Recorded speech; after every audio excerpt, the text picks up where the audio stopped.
Hi, welcome to Lights Camera Author. I'm Jim Juno, and this is where we talk each week with authors who write books about Hollywood and the entertainment industry. And I have with me tonight, my guest has been on the show before. He is Richard Shmelter, and he has a new book out. Oh, it came out in April. It's called The Iconic Influencer Marilyn Monroe Tales from the Making of Niagara, 1953. And Richard, welcome back. You didn't learn your lesson the last time, did you? No, Jim, and you know something, I don't ever want to learn my lesson with you. You're fantastic.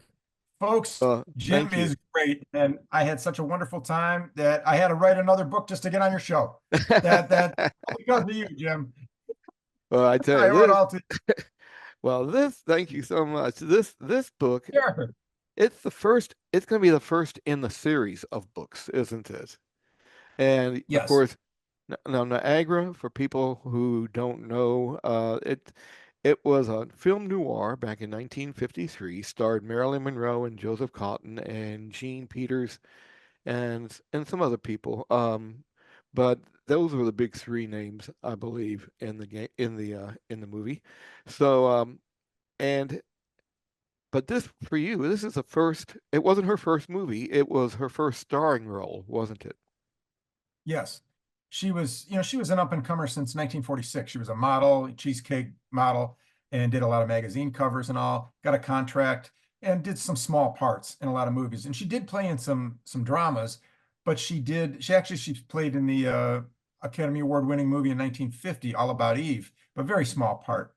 And she starred in a few movies up to that, but then she made a movie called Don't Bother to Knock in 1952, and it was a drama, and I thought she did a fantastic job, and she should have been nominated for an Academy Award for it. I honestly believe that.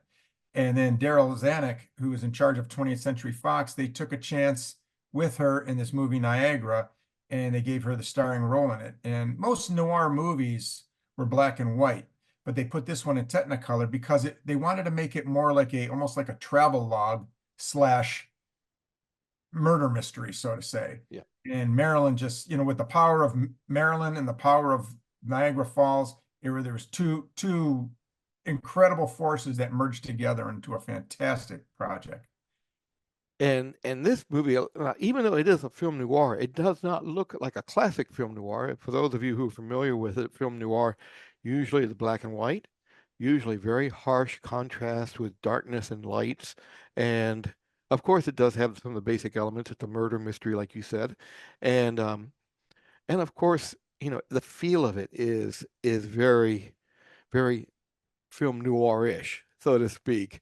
But I mean, they did some different things in this movie, didn't they? They sure did. Like I said, they captured Niagara Falls and they made it, as I said, almost like a travel log. It was like, here's Niagara Falls, and they were showing all the things that go on in Niagara Falls, and then the story that was involved in it.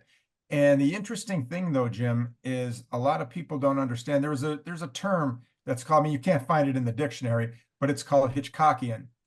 And a lot of people always try to emulate Alfred Hitchcock, even though Henry Hathaway was the director and he was a longtime director and a tyrant on the set, except for Marilyn. I'll explain that later. I don't want to get too mixed up in the questions, but all the elements in this movie, if you did not know that Alfred Hitchcock did not direct this movie, you would think that he did direct this movie.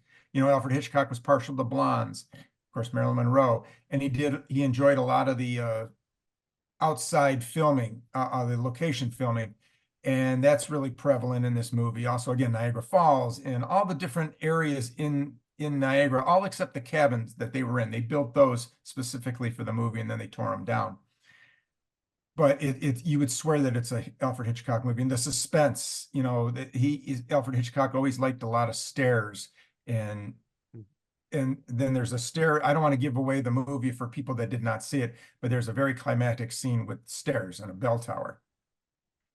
And I don't give anything away either, but there is one famous scene. If you haven't seen it, you can find it on YouTube. It's not going to give away any of the movie.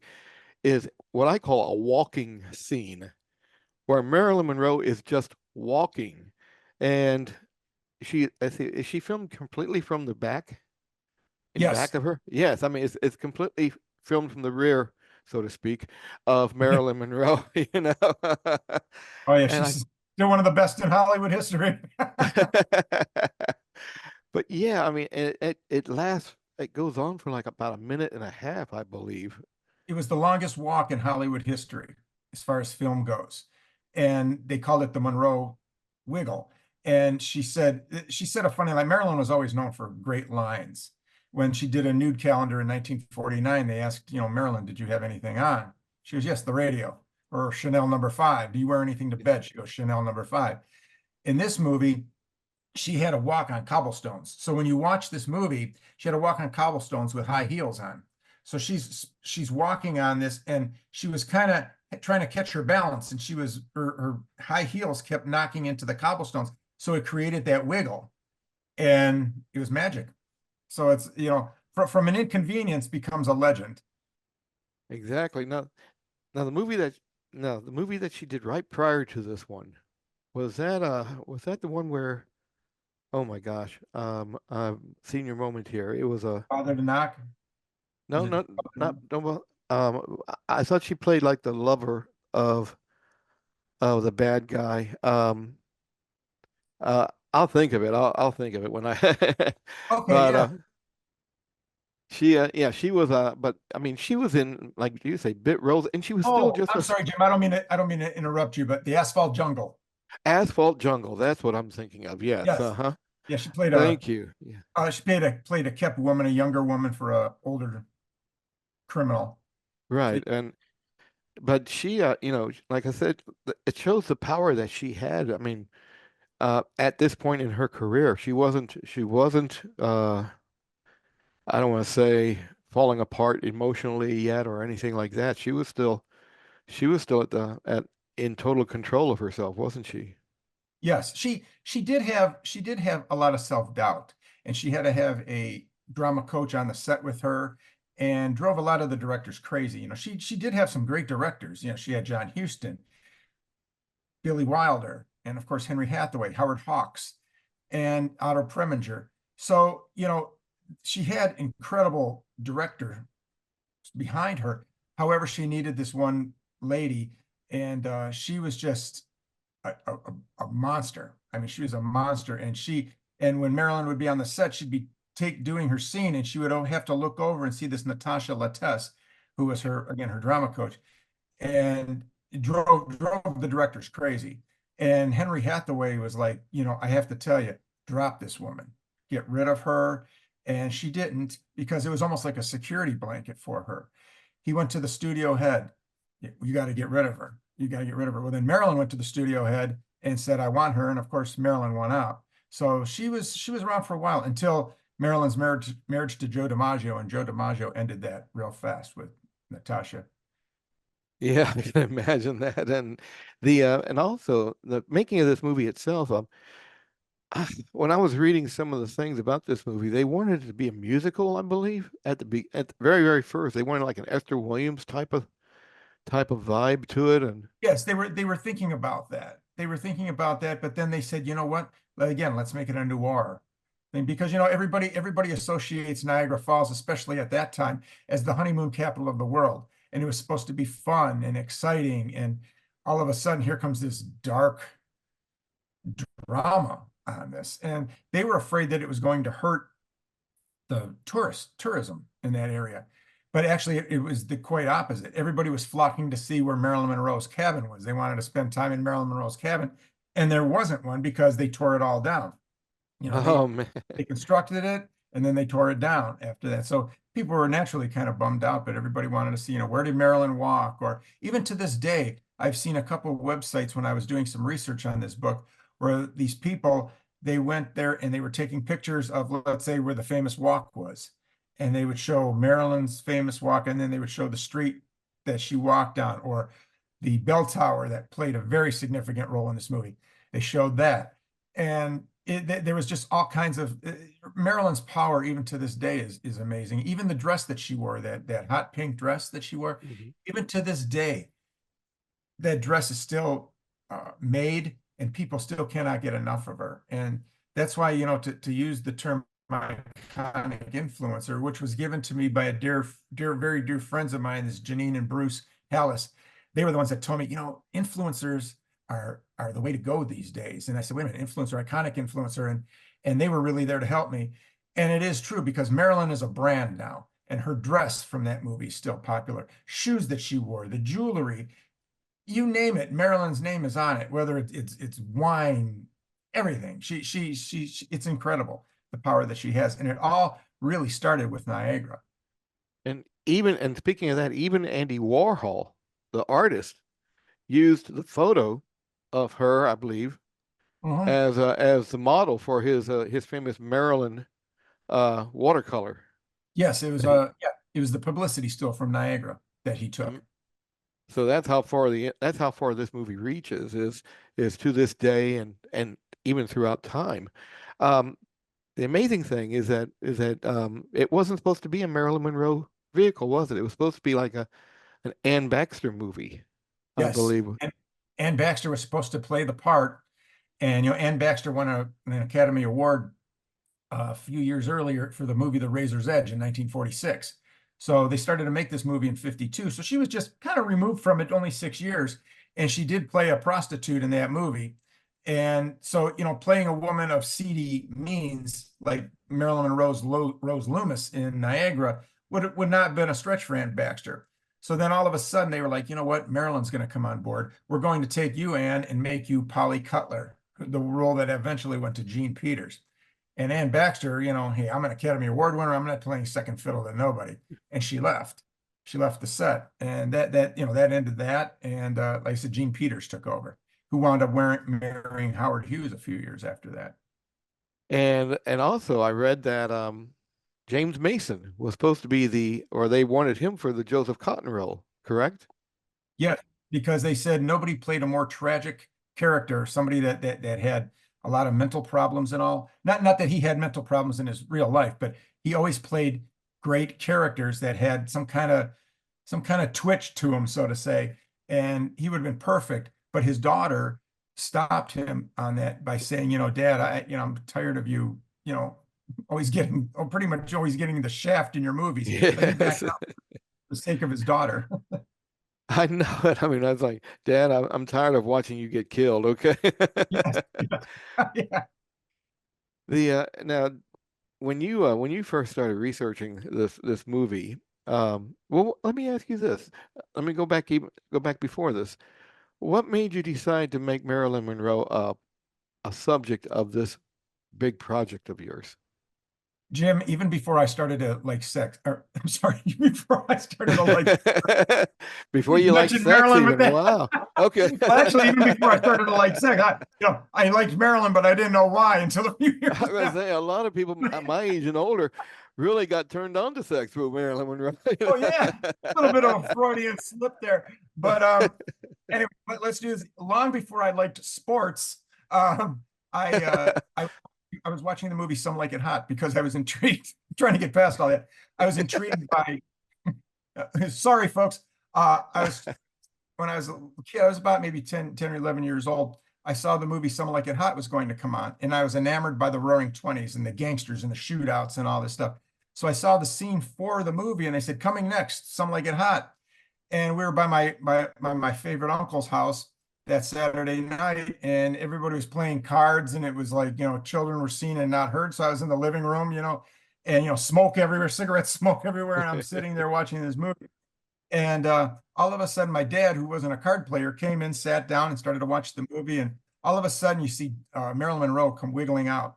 And like I said, I was 10, around 10, and I didn't know why I liked it, but I liked it. And then a few years later, well, we've already rehashed that. I started to like her and a lot more other women. But I remember I looked over at my dad. I said, "Who's that?" And he looked. He goes, "That's Marilyn Monroe." So I think he was happy at that time, going, "Okay, good. My son's gonna like women." It's a But good thing you didn't say ask out about Jack Lemmon or or yeah, Tony exactly. Curtis. But Tony Curtis is not, but boy, he sure knows how to wear a dress. But no, from that time on, I started to become very, very interested in Maryland and try to learn everything that I could. And you just lost me on the video. Okay. And hang on, and Okay, I'm we could edit this, right? oh yeah. Um, the amazing thing is that it's a new battery in there. There, am I back now? There I am. Back, Jim. I tell you what, that's like what happened is that the battery pack came loose. But Where do you so want we to? were talking. Where were we at? We were at Oh, let me just, okay. Okay. And then as the years went on, I started to really get more and more interested in Marilyn. And as I got older and was able to read a lot more things about her that my folks wouldn't let me read as a child, I started to really become engrossed in her and then started to see more of her movies. And, then The 7 Year Itch followed. And then Niagara, I saw Niagara actually shortly after, about a year or two after I saw Some Like It Hot. And, that was a total different character for Marilyn in Niagara. And then, the other comedies followed suit and all, even though she was a great dramatic actress. I enjoyed her in River of No Return. And it's funny because my wife never liked Marilyn Monroe. And I used to be like, I mean, that was a deal. But I said, well, that would have been a deal breaker if I would have known. That, which isn't true. I love that woman to pieces.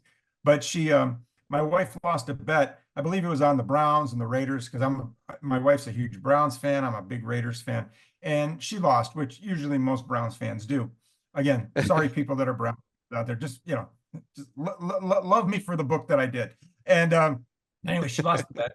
And she watched River of No Return with me. And she came away, she goes, I really like this movie. So then she watched Niagara with me. Then she watched Don't Bother to Knock. So now she likes Marilyn. So and she goes, wow, so this is what you're working on. And I said, yes. And she actually read the book.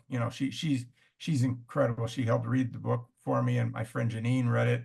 And they really molded and shaped it for me. But yeah, it was that's when I got interested in Maryland, and then one thing led to another. And when I started to write back in 1999, I always had a Marilyn Monroe project in my head, but I was thinking, how can I attack this? I always liked the story within the story. And when I did a book called Chicago Assassin about Machine Gun Jack McGurn, he worked for Al Capone's outfit Yeah.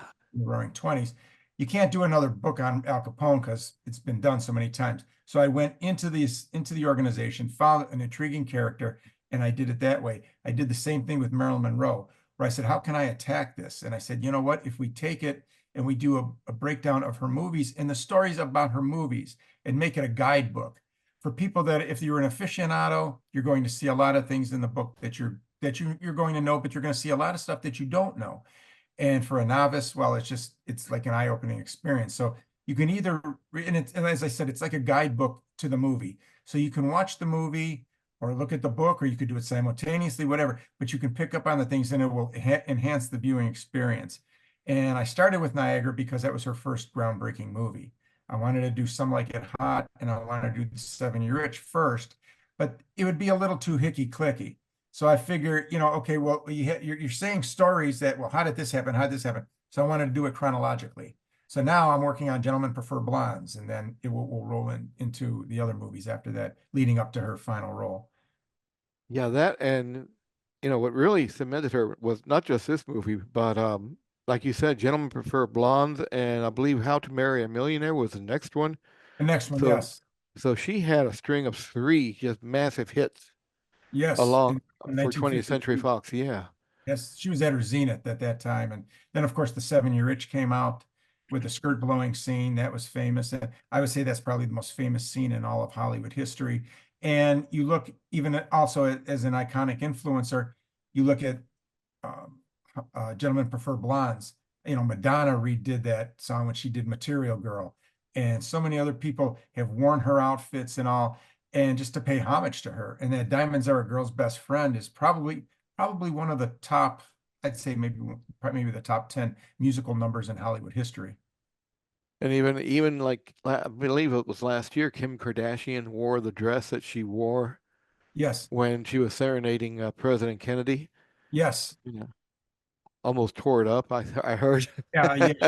Marilyn and Kim Kardashian are two different body structures. Body types, I know. Yes, I yes, was like, I needed some extra beads on the dress. So. yes.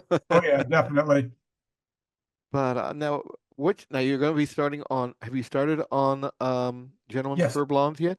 yes. I started on Gentlemen Prefer Blondes now, and then I'll roll into How to Marry a Millionaire right after that. So now that I have the platform set and I know how to do it, I mean, to set up the platform, once you get that in I should say the formatting of it, it's a lot easier now as the other ones are going. And Gentlemen Prefer Blondes is just rolling right now, and it's really coming out well. So I should have that out pretty soon. And I just had an incredible review from a man named Donald Brackett. But this is my first, I did the Beast Bedelman Babes, and that's more like the drive-in people. You lot more fun, laughter, haha.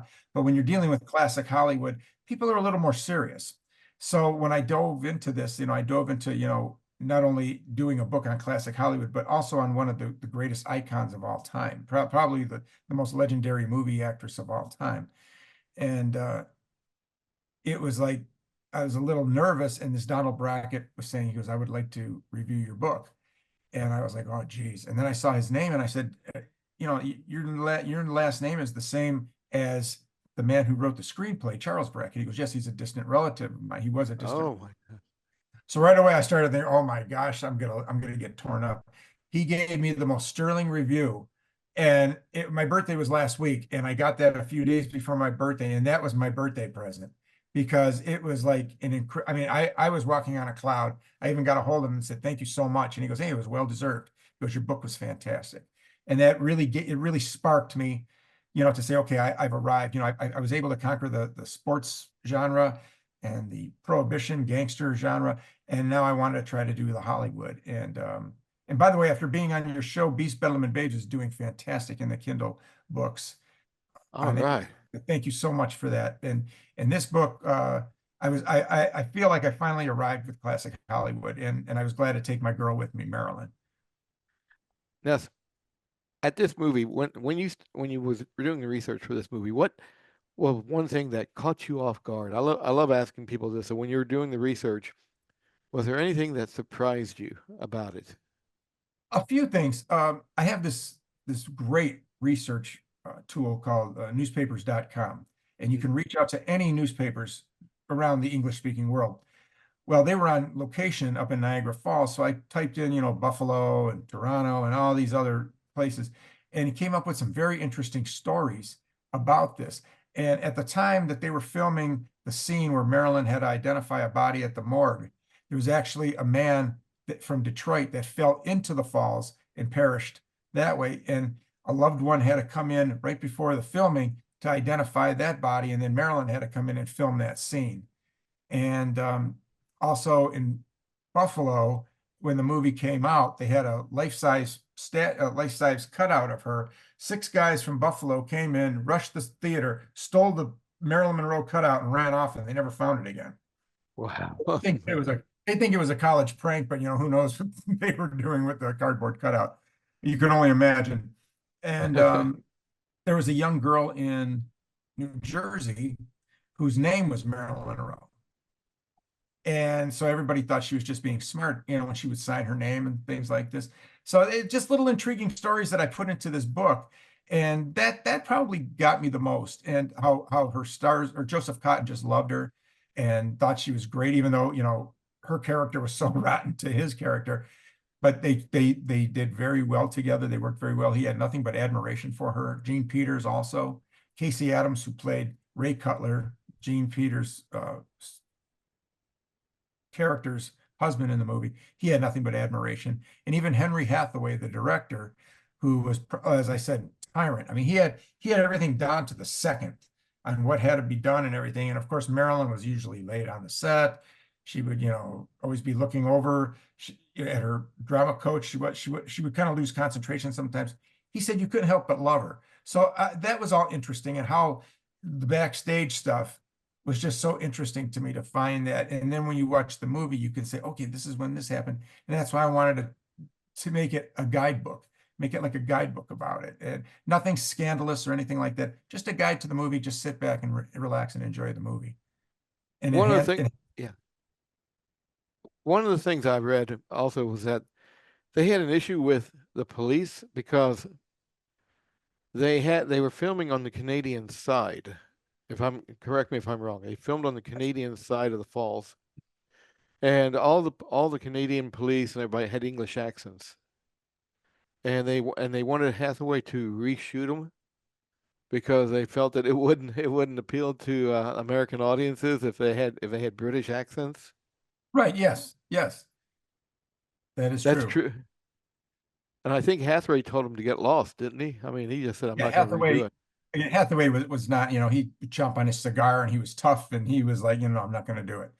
He worked with all the best in Hollywood and he wasn't going to be messing around with that. It was what it was, and he turned in a fantastic masterpiece, along with the cinematographer Joe McDonald. He did a fantastic job with that also. And like you said, I mean, everybody loved Marilyn on this shoot. I mean, there wasn't not like, I mean, yes, she was late. I mean, she was habitually late. That's one of her trademarks, but nobody seemed to have a bad word to say about her, did they? No, they said Henry Hathaway would say he goes, she would drive you crazy. And Billy Wilder said this also, who directed her twice in Some Like It Hot and 7 Year Itch. But they said she would drive you absolutely crazy on the set and stress, and she was like a stress fracture waiting to happen. And but they said when they would go in and look at the daily rushes and they would see her up on that screen, they said it was magical.